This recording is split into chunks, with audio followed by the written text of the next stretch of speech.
am in the northernmost parts of the land of the dead, where two armies, the vampire counts and the goblins, have run into each other, and it looks like they're going to fight.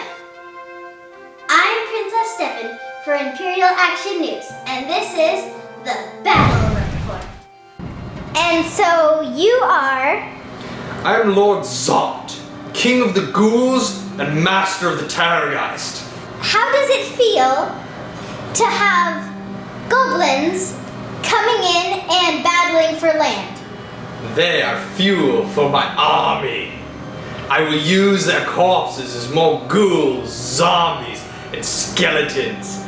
I will finally defeat the Van Carsteins with this army of goblins that I shall turn into my personal slaves.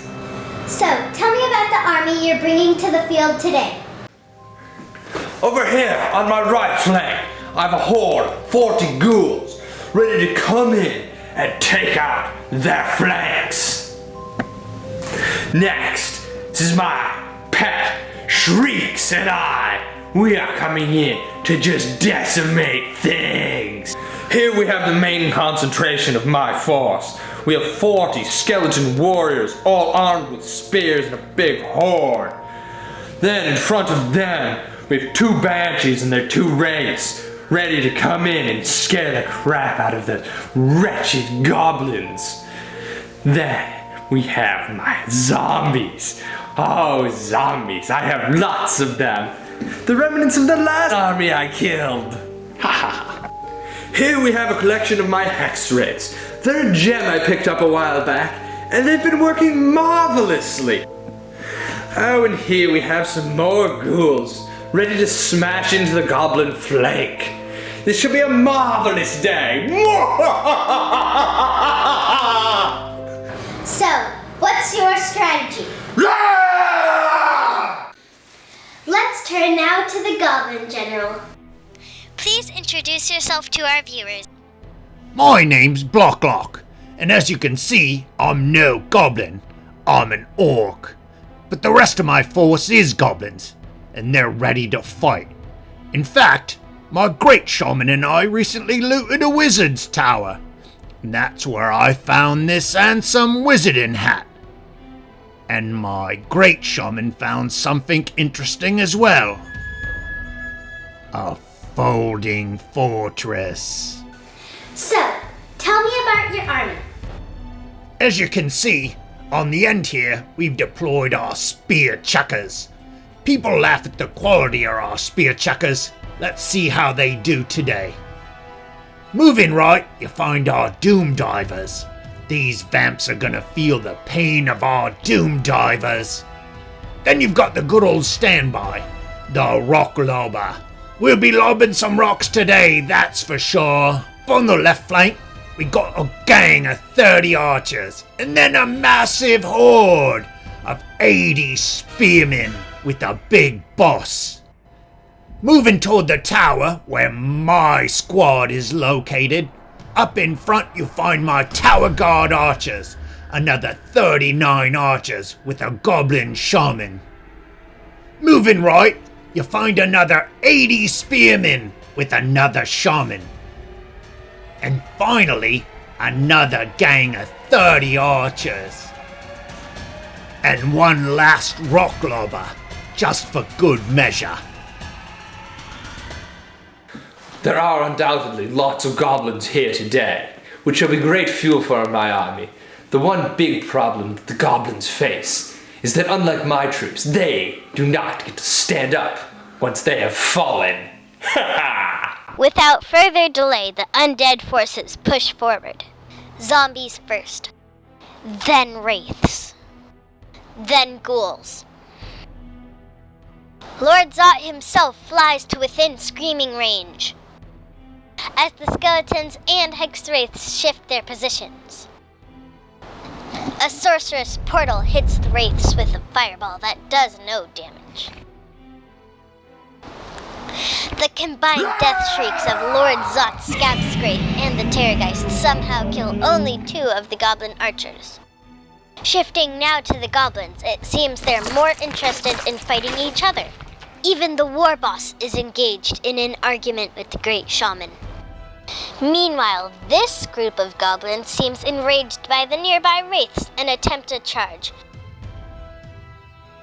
which it promptly fails. Having survived the deadly shrieks, the left archers reform as the tower guard archers move forward to the shambling horde. The sorceress portal casts speed of light on the wraiths and banshees. The only goblin wizard who's not squabbling attempts to use his ruby ring of ruin, only to have it dispelled. He then casts sneaky stabbing on the archer unit facing the terrible Terrorgeist. Both Doom Divers fire at the Terrorgeist. One misses completely and the other bounces off harmlessly. One spear chukka bolt strikes the Terrorgeist, causing a large wound that instantly regenerates. The second spear chukka lands its bolt directly into the Vampire Lord, causing him grievous injury. The closest rock lobber then fires its heavy stone directly into the Vampire Lord, crushing his body and causing him to crumble to dust. Now riderless, the enraged Terrorgeist crouches over the body of its fallen master. The final goblin rock lobber fires its payload into a group of ghouls, slaying one of them. As the reformed goblin archers release their arrows, two of them penetrate the Terrorgeist's thick hide, causing it injury. Things are really heating up in the battlefield. The goblin archers in front of the folding fortress shoot into the zombie horde, causing only one of the beasts to fall. With its master slain, the mighty Terrorgeist crumbles to dust. A group of ghouls resists crumbling, while one of the wraiths begin to sizzle painfully. 7 skeletons crumble to nothing, while the nearby zombies stand strong. Similarly, 6 ghouls vanish into the mist, while the hex wraiths remain uninjured. Within the first few moments, this battle has taken an interesting turn.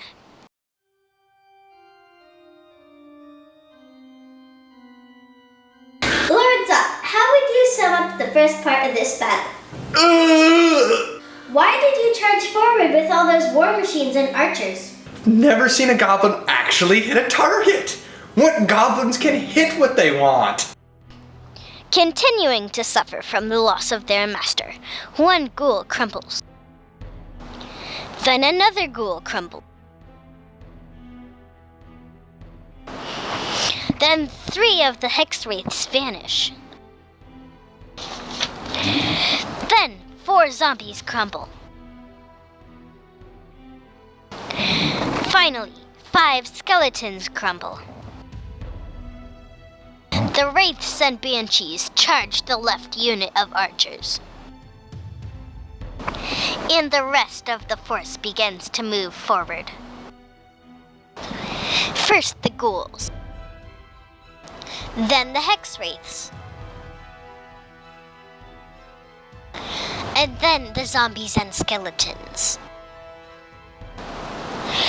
The sorceress portal casts speed of light on the zombies. The Wraith charge triggers a launch of 3 fanatics from the goblin spearmen.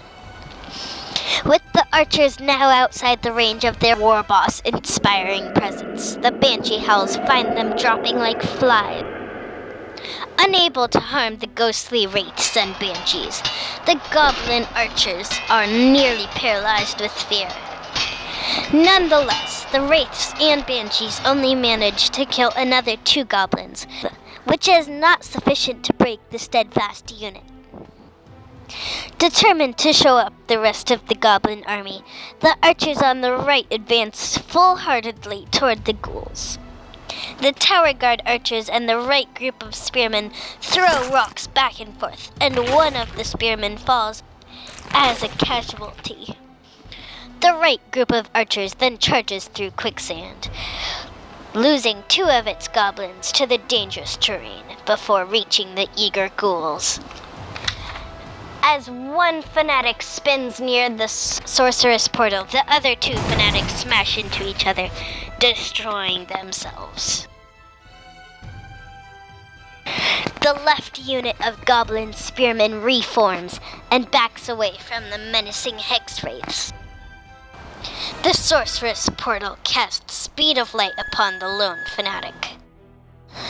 Using his wizarding hat, the orc war boss casts Faw's protection on the left spear unit, then attempts to cast Shem's burning gaze on the hex wraiths, but it is dispelled. The great shaman then attempts to cast Vindictive Glare, but poisons himself with the mushroom, barely managing to avoid injury.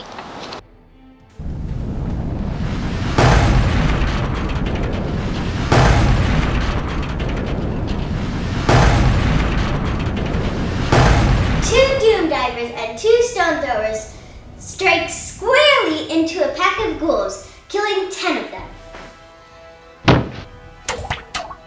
The spear chuckers, on the other hand, do not perform as well. One of them misses, and the other appears to be disabled. The enthusiasm of the charging goblin archers quickly fades as the poison-clawed ghouls tear down 13 of them, losing only 1 ghoul in return. The goblins then flee in terror from the bloodthirsty pursuing ghouls. Completely invulnerable to the terrified goblins, the wraiths and banshees hack down another 3, causing the goblins to turn and run. But they are caught and dispersed by the pursuing spirits, which move dangerously close to the flank on the left spear unit. Inspired by their war boss, however, the spearmen do not panic at the loss of the nearby archers.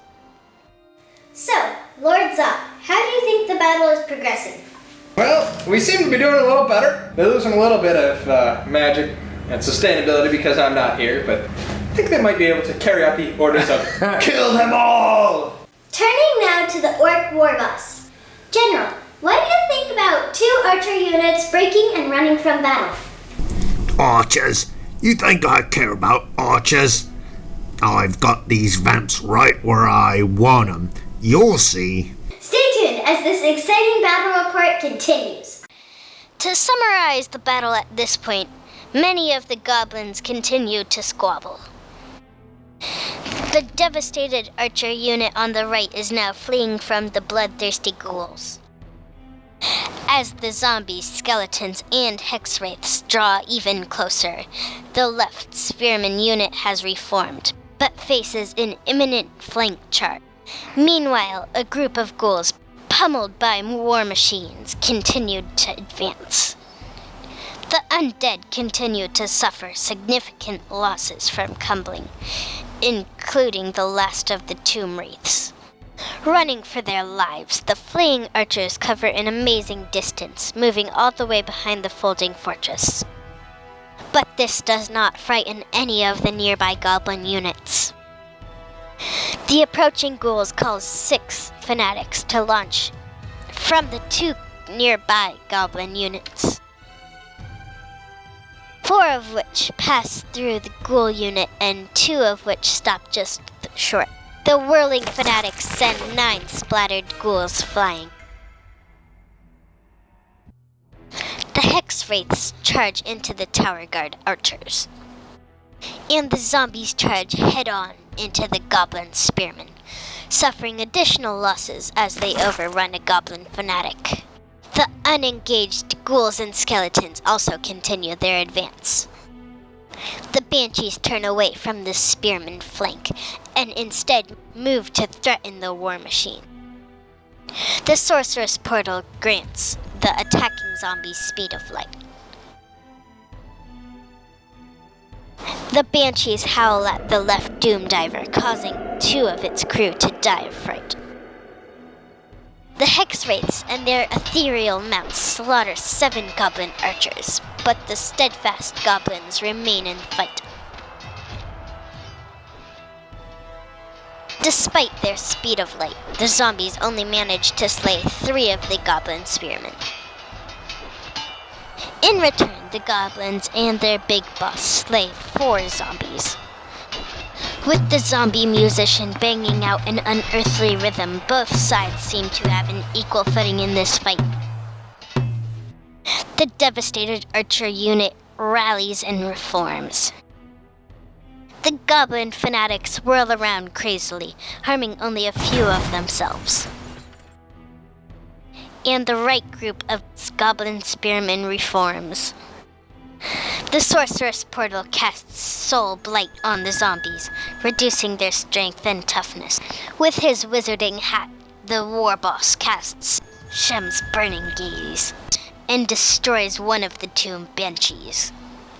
The great shaman then poisons himself with the magic mushroom, suffering an injury. The archers in their folding fortress slay 3 of the approaching ghouls, while none of the other goblin war machines have any effect.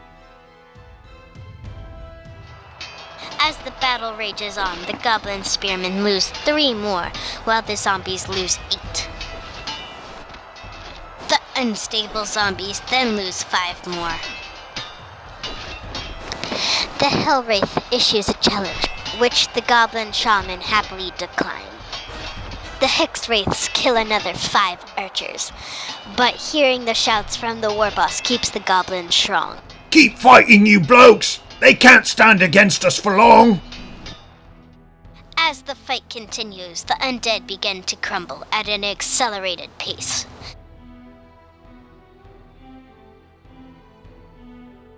Turning the tide in favor of the goblins.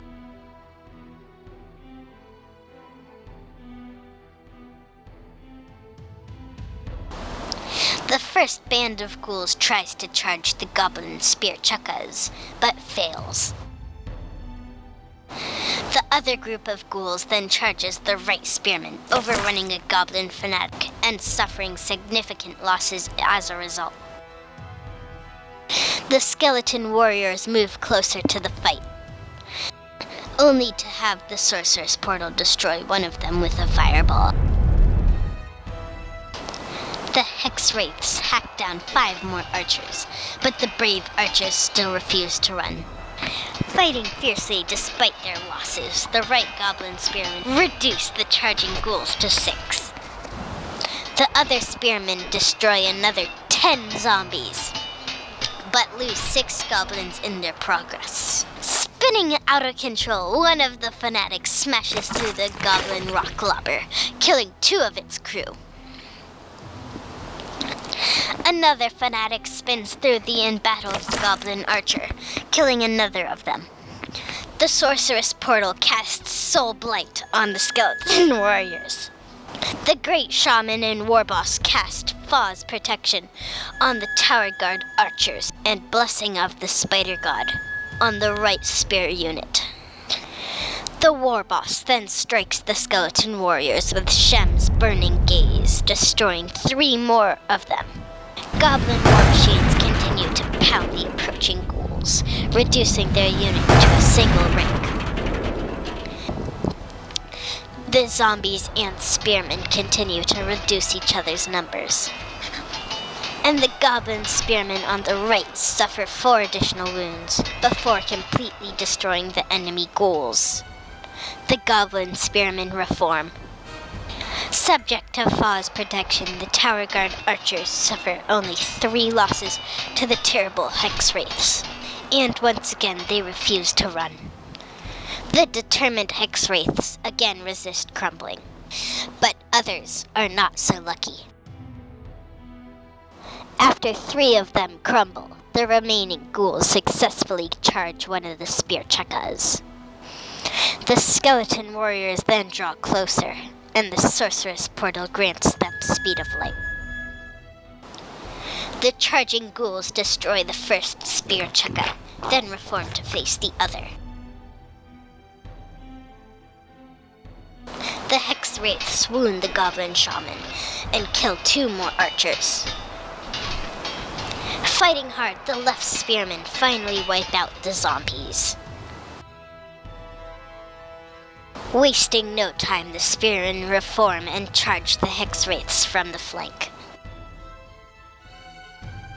The crazed fanatic spins back into the Goblin rock lobber, completely destroying it. Then another fanatic spins through the nearby spearmen, killing 2 more goblins. The rallied archers reform to face the oncoming ghouls. The right spear unit moves through its own fanatic, losing 7 more goblins, but positioning itself well for a flank against the Hex Wraiths. A fireball from the sorcerer's portal causes no damage to the skeleton warriors. The orc war boss casts Shem's burning gaze with irresistible force, frying 4 of its personal guards inside the folding fortress, but also destroying the ghouls that were threatening the remaining spear chukka. The remaining rock lobber reduces the skeleton warriors to its command group. Within the left spearman unit, the Goblin Big Boss wades into battle, ready to slay Hex Wraiths with its magical weapon. The Hell Wraith then issues a challenge, which the Big Boss accepts. Striking first, the Goblin Big Boss mercilessly shreds the Hell Wraith, delivering 3 times as much damage as would have been necessary to destroy the creature. The Hex Wraiths and their mounts manage to kill another 3 goblin archers before the overwhelming enthusiasm of the attacking goblins banishes them from reality. The victorious spearmen then reform to face the last remaining unit of undead, a tiny group of skeleton warriors. Even as they prepare a last desperate charge, the skeletons continue to crumble, leaving only its unit's champion standing. The lone skeleton then charges hopelessly into the goblin ranks. The skeleton champion then issues a challenge, which the Goblin Big Boss again accepts. Hindered by overconfidence, the Big Boss misses all his attacks against the skeleton champion, suffering 2 hits and 1 wound in return, before the skeleton champion crumbles to dust. The Big Boss then looks out gloriously over the field, strewn with fallen once undead corpses. The battlefield falls quiet for just a moment. Then, it's filled with shouts of joyous goblins. They have claimed a great victory, destroying all the Vampire Count's forces and losing only 1 unit of archers, 1 rock lobber, and 1 spear chukka. War Boss Bokla, how would you sum up today's victory? Today's victory comes as no surprise. I came in with a strategy, and that strategy worked perfectly. The vampire counts have been destroyed, but don't worry, Princess. We'll be at Marienburg soon enough. Well, I certainly hope not. Let's turn now to a final interview with Lord Zot. Well, Lord Zot, any final thoughts? Obviously, it didn't go as planned. These goblins, they can shoot better than I anticipated. But give it a month or 2 and I should be able to regrow from my skull here. Looks like they've kind of forgotten me on the battlefield. And what's a month or 10 years when you live for eternity? Thank you, Lord Zot. In summary then, today's battle was a crushing victory for the goblins. For Imperial Action News, I'm Princess Devon. Thank you for watching.